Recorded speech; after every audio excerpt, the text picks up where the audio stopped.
If you're just getting started with HubSpot Sales Hub, this video will save you hours of trial and error. So make yourself a nice espresso and I'll show you everything you need to know to start working with HubSpot's Sales Hub.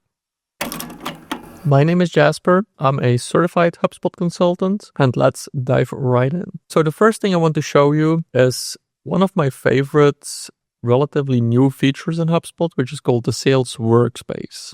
If you're in sales, this is your home and this is probably where you should be most of the time. So let me go through all of the different tabs that we have here and how they will help you make your life and your work a little bit easier. So first we have the overview, the summary, and the first thing you see is your tasks.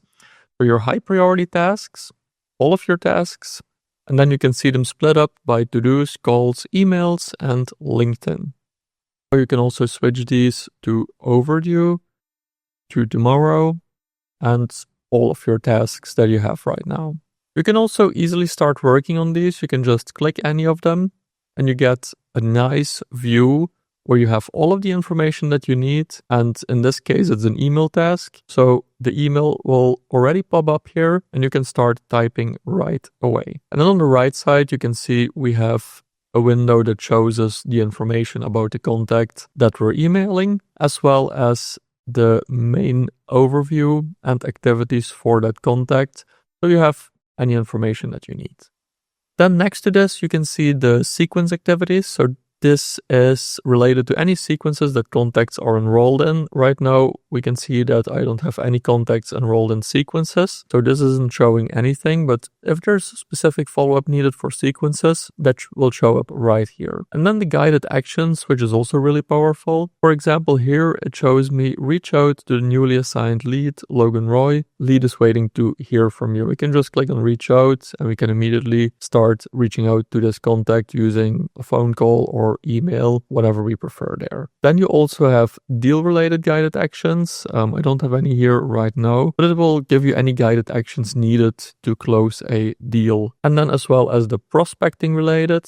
So that is the action that we just saw. That's a prospecting related one. Those are available in a separate tab as well. So you can choose between these two or show all of your actions. Then on the right side, if you have your calendar connected, it will show you all of your meetings. And it also, when you click on these meetings, will give you an easy way to prepare for your meetings as well. And then when you go to the Insights tab, you can see all of the information about the pipeline that you're working on, as well as your report for this month with meetings delivered, pipeline created, any activities, and also your leads, the ones that you already qualified and the ones that you have not started yet.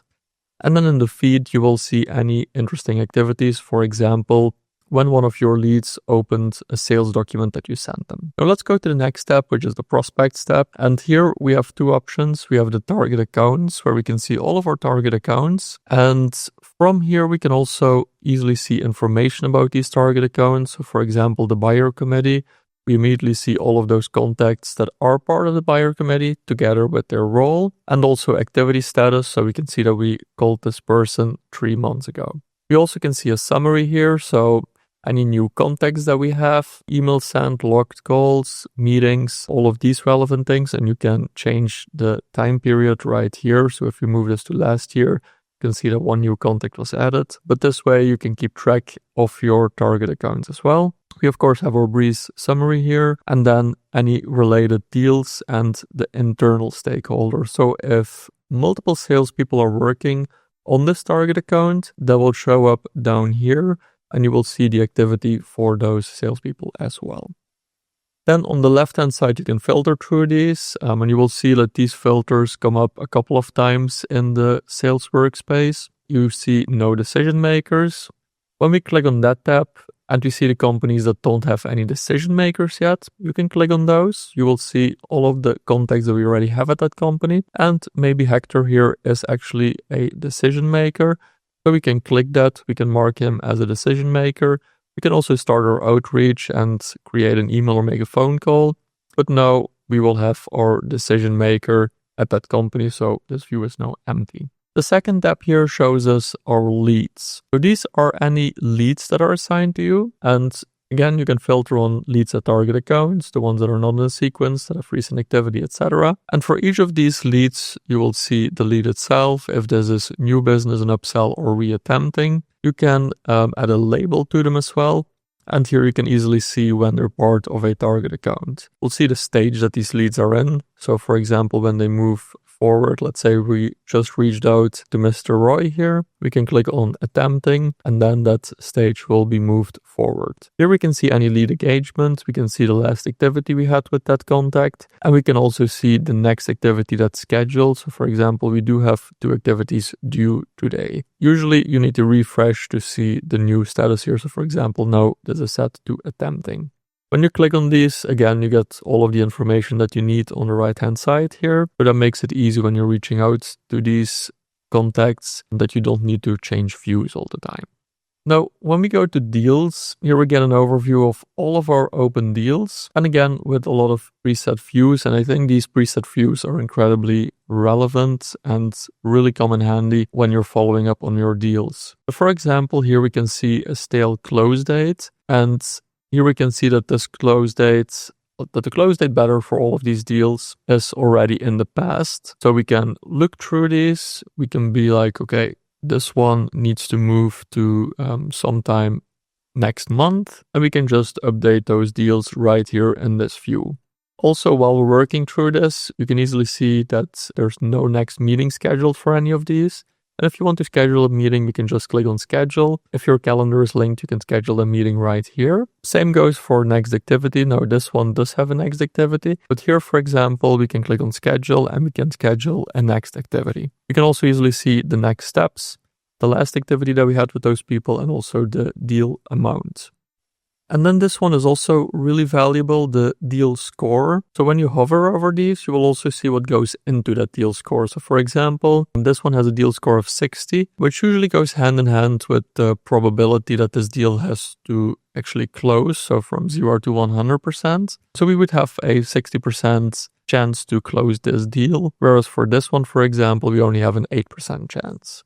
Now let's go to the next step, which is tasks. Here you can see all of our tasks for today, and we can also see our overdue tasks, any upcoming tasks, and the tasks that we have already completed. When we go to schedule, we can see our schedule for the day and onwards, as well as an overview of the feed that we also had in the summary, and you can also add a dashboard in this last step as well. So this sales workspace is definitely one of the most important parts of your sales toolkit, so definitely make sure that you're familiar with this space. And now we'll go into the different objects that we work with and the different tools that we have within HubSpot to get our sales tasks done. So first, let's have a look at deals and also my espresso. When you go to deals, this is where you'll see all of the different deals that you're working on.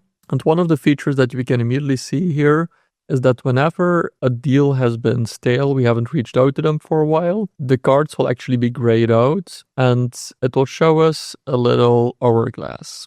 So when you want to change when these cards actually get grayed out, you can go to board options, edit cards, and you can do it for yourself or for all users, depending on the rights that you have within the system. And then when we go to activities and we click on edit, we can see highlight card inactive after. So by default, this is usually set to 14 days, but you can change this however you like. It's also good to mention that this view right here is a beta view. So it might look a little bit different for you, but you will definitely find the option under board options, and the grayed out part also works in the older version as well. So this is an overview that you probably want to spend some time as well, since it gives you a good idea, good overview of where all of your deals are. And this is also where you can move these deals between the different pipeline stages. Another view that we have here, if you want to work more in bulk on these deals, is we can go to the list view. And then, for example, we can just use the view as is here, or we can add some filters. So if we go to advanced filters, and let's say you want to see all of your deals that are not closed yet, then we'll just look for is deal closed, set this to false, and then we'll get all of the open deals within our sales pipeline right here. And if we want to update any of this information, we can just click in that property and we can change this to, for example, let's say this is 225 now. We can just change that and that will update right away. You want to see other properties for these deals, you can just look for those properties right here. So let's say you want to see the annual contract value for that specific deal. You just click on apply and you will see the annual contract value right here. If you assemble the view like this and you want to use this more often, then we can click on clone view in the top right. We'll name this annual contract value. You can choose to either share it with no one, so make it private, or you can share it with everyone. You click confirm and we will see that we have a new tab here. And these tabs actually stay in place until you use the X here to close that tab. Now, one interesting feature here, especially when you're working with forecasting, is you can add the forecasting properties right here as well. So if we add forecast category, for example, and we'll put this right next to the deal stage, we'll save this again. Now we can easily update the forecast categories for these deals in one nice overview. So this is especially helpful if you, for example, want to go through your deals for, let's say, the next 30 days, and you want to update the forecast categories for all of these deals. Now, another option that we have here specifically when we look at the board view is we can also change the sorting. So when we click on sort, by default, it's sorted by create date, and then the most recent ones will be shown first. But we can also do this based on close date.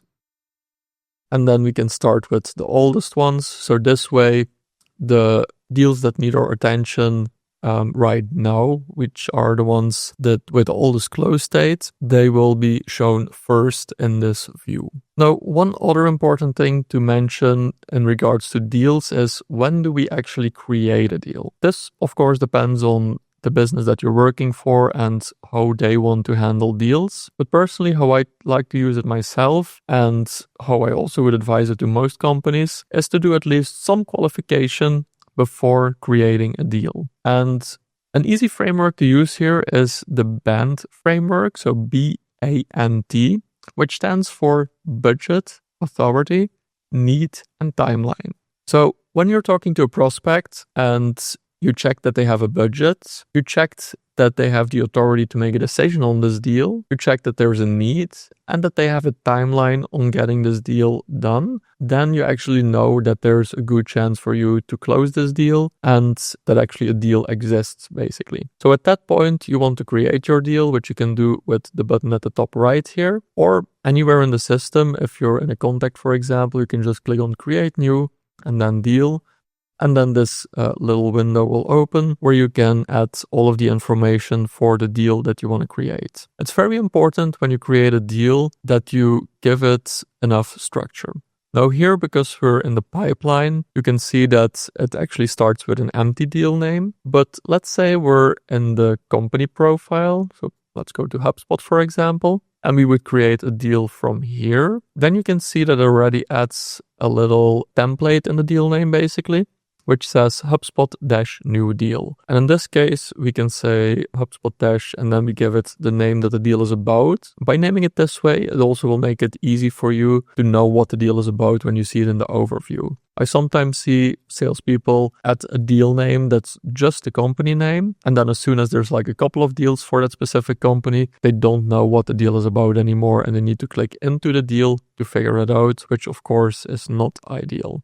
Then, of course, we want to add it to the right pipeline, the stage, which usually should be the first stage that the deal is in. We set the amount for the deal that we expect. If you've already done your qualification, you should have AID for the amount. Same goes for the close date. If you did your qualification well, you should have an ID for the close date. We'll mark the deal type, so whether this is new business or existing business, and if there's some priority here. Now, here you can see that already will be linked to the associated company, since that's where we created it. But then we can also look for contacts at that company that we want to link to this deal as well. And we can add an association label, which I have not set up in this demo portal yet. But for example, you could mark somebody as the decision maker on the specific deal. If you already know what you're going to buy, you can also add that information right in here. So for example, here I have some random fitness equipment. If we know that this deal is about fitness equipment, for example, we could add those in there, create a deal, and the line items will actually also set the deal amount in that case. And then we just click on create.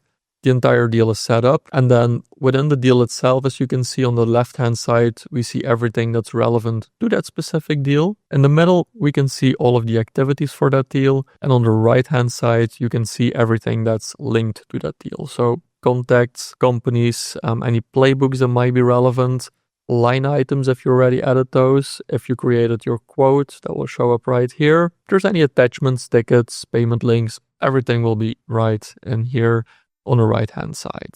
All right, we already covered a lot here. If this video is helpful to you, give it a thumbs up, give it a like, and subscribe to the channel for more HubSpot excellence. And let's move on to the next step. So the next thing I want to show you is contacts, because that's of course where every deal initially starts. So we want to make ourselves familiar with the contacts view.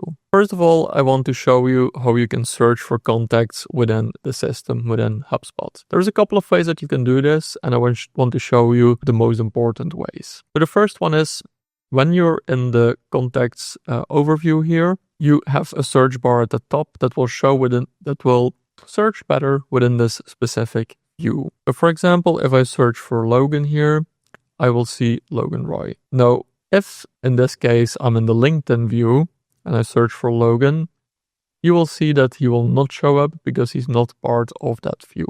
So always make sure that you are in the right tab to find that person and know that you're searching within that tab if you use this search bar right here. So of course, there's another easy way to start searching, and that's by using the search bar at the top here. We can trigger the search bar by using Command K, and I always love keyboard shortcuts because it makes things even faster. And then you can search for the contact that you're looking for, or you can also search for a company, for example. So let's say we're looking for Waystar. We can type that in and we can immediately see the company. And when you hover over the company, you get some more information here on the right-hand side. So this makes it really easy to find the right results.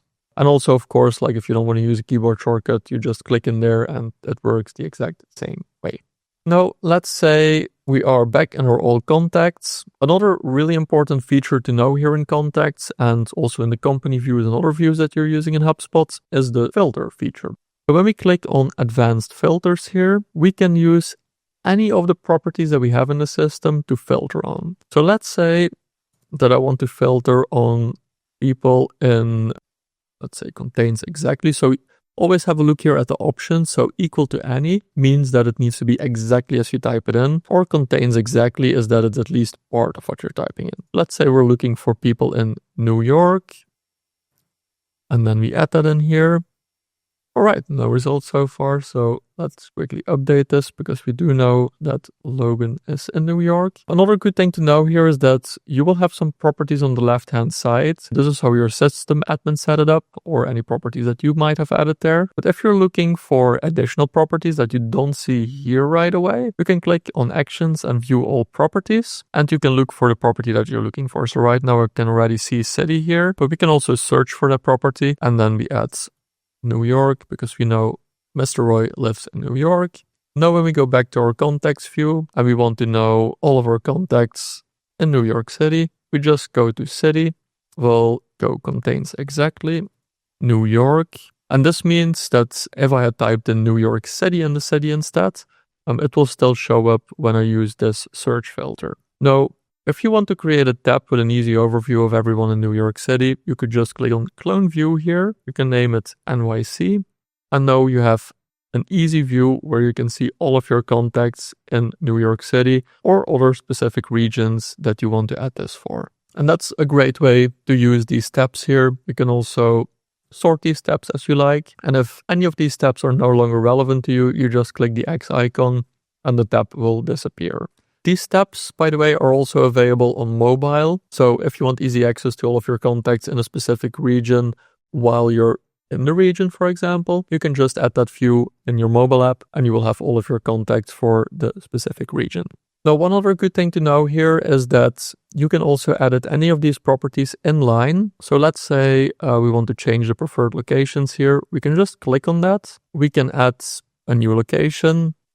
And as you can see, this will save automatically. So if you quickly want to update any of your contacts, this is a great way to do that. This is also something really powerful in combination with tabs. So for example, for my LinkedIn tab here, I've set it up with an advanced filter that the LinkedIn URL is unknown, so I know that I haven't really linked this contact to LinkedIn yet. Then I also added that property right here. And shameless plug, if you're using HubLead, this will actually be a lot easier since you can directly link your contacts with HubLead, so you don't have to manually like copy and paste this information. I have a video about that, by the way, which you will find up here. But if you're not using HubLead, you can easily just copy the link from LinkedIn and then paste it in right here. And this way you can go through all of these contacts where the LinkedIn information is still missing. Now, another thing I want to show you is how you can use this view to easily create tasks for multiple people. So let's say that right here we have a list of people all from Boston. We're traveling to Boston soon and we want to reach out to these people to see who we can get an appointment with. We can just do select all at the top, which will select everyone in this view. You can also select all of the contacts, but at that point you can't create any tasks anymore. So that's not what we want to do in this case. We'll just do these 25. We can click on create tasks. We can make that an email task. We click on create tasks and all of those tasks will be created, after which you can work through a flow to email all of these people, and I'll show you that in a second as well. So let's just go ahead and create these tasks. Another thing you can do is you can create leads for all of these contacts. So we select all of them, we select the different properties that we want for these leads, and we can create all of these leads in bulk, which is also really easy. Another thing we can do is we can enroll them in a sequence. So if we have some sequences ready here, as you can see, we can just select those people, enroll them in a sequence. Here we can see that there's 3 contacts that cannot be enrolled.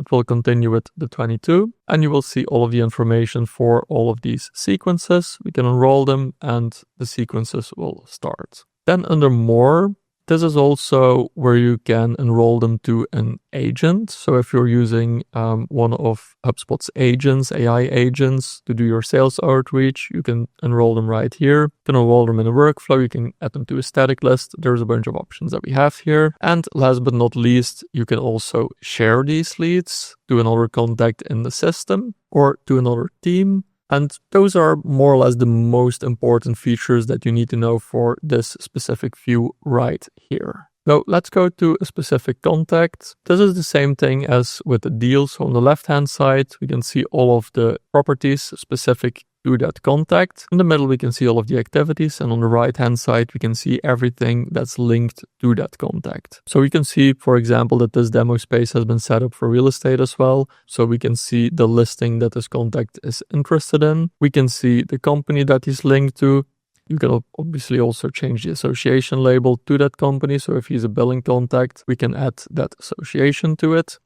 We have all of the deals for this specific contact and then any other information at the bottom here. You can look through that in your own system because this will be a little bit dependent on your HubSpot setup. Now, next, let's have a look at the email integration. First of all, you do need to link your email account. So this works perfectly fine with Office 365 and Google Workspace, which are the most common email systems. I do have a video specifically about how you set up your Google Workspace account with HubSpot. I'll link that right up here. But right now, I just want to show you how that works. So within HubSpot, you actually don't need to switch between your email software and HubSpot. You can just click on email right here. And then we can start typing the email. Here you can see this is an email from a previous demo, but by default, you will just get an empty email window and we can start typing our email that we want to send to Mr. Roy with all of the different features in HubSpot that we can link here. So if we want to share a document, we can just click on documents. Here, for example, we have like hospitality solutions. We click on select and we can add that document right in the email. If you want to share a meeting link, just as easy. We can do insert scheduling link, meeting with Jasper, and when Mr. Roy clicks on that, he can schedule a meeting with me. Same goes for quotes or any sequences that you want to enroll this contact in. All of these options are here. Under inserts, we can also insert snippets, we can insert videos, we can insert invoices. We have a lot of different options right here. Another good thing to know when you send out the email is that you can create a follow-up task right when you're sending this email. So let's just name this test and then the button will show up. We can say that we want to create an email task to follow up in, let's say, a week. And then here when we click send, the email will be directly sent, or we also have the option to send later if we want. Here in the bottom right, you will also see the associated records. So by default, it will associate it to the company that's linked, to the contact that you're emailing, and to any open deals that we have. And then whenever that email is sent, you will find that activity right here in the timeline. I can't really demonstrate it right here since this is obviously not a real email address, but any emails you send will show up in this timeline. And if you want to easily see just the emails, you can just click on emails at the top here and you will see any emails in the timeline. You can do the same thing for notes, calls, tasks, and meetings, or here you also can specifically filter on certain activity. Now, for the last part, let's dive into the different sales tools that we have in HubSpot. So the first tool that I want to show you is templates. So in the left sidebar, when you go to CRM, at the bottom here, you will see templates, and here we will find all of the email templates that have been created in the system. You can easily create a new template by clicking on New Template from Scratch. Or if you're not really in a creative mood, you can go to the template library, see if there's anything that's helpful here. So for example, sharing a helpful resource, and then you can create that template. You can click on any templates to edit them at any point in time. And this makes it really easy for you to have templates ready for emails that you send quite often and save a lot of time along the way. The next thing that I want to show you is documents, more specifically sales documents. So when you go to sales in the menu and then go to documents, here you will see any sales documents that are available to you. So you can also sort them in folders. So for example, here we have hospitality solutions. And by having these sales documents, let me actually show you a real example here. So let's go to my own HubSpot environment here. And I want to show you what this looks like when you share a sales document with someone. So as we just saw, you can link this in your email. And then when they will click on that link, here you can see, for example, my services guide. And this is exactly how it will show to your prospect. So the cool thing is, it's completely branded. We have my logo here in the top left. They can download the document that you sent them. They can also share the document with other people. And they can also see the person that shared the document with them, with their avatar as well. Now, when they click on the avatar, they have a link to email me and they have a link to meet with me. When they click on Let's Meet, they will get the HubSpot meeting scheduler. And here they're able to schedule a meeting with me. Now, this one, for example, you can see there's no availability right now.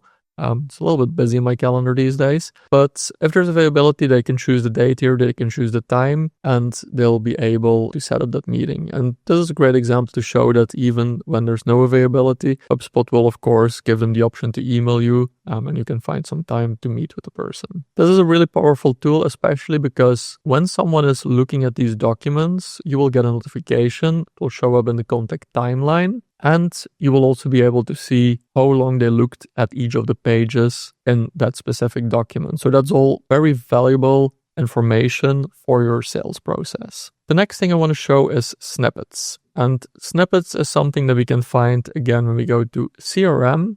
And then here at the bottom, you can see Snippets. And Snippets are just short pieces of text that we can use in an email. We can also use this in notes. So if you have a certain template that you use for, let's say, a qualification call, although playbooks are also a great way for qualification calls, then you can create a snippet for that. You can just give it an internal name. Another great example would be you want to share a certain link or a new downloadable that you just have ready, or maybe you want to have some snippets ready with testimonials from happy customers. Those are all things that you can create in a snippet. Another way where you can use snippets is also in the terms and conditions for quotes. So if you need to type these over and over again or like copy paste them from somewhere, just know you can also easily create a snippet for those as well. Next thing I want to show you is the meeting scheduler. When we go to sales here and then meeting scheduler, you will see all of your meetings links, and here you can create a scheduling page. That's exactly what I just showed you, so I'm not going to show it again right now. And also, if you want to learn how to set up a meeting, one of these meeting links better, I'll link that video right up here, which is a full instruction video on how to set up the meeting scheduler links. Next, let's have a look at calling. When you're in HubSpot, you do not really need to use your phone to make your phone calls. You can actually call people right from HubSpot.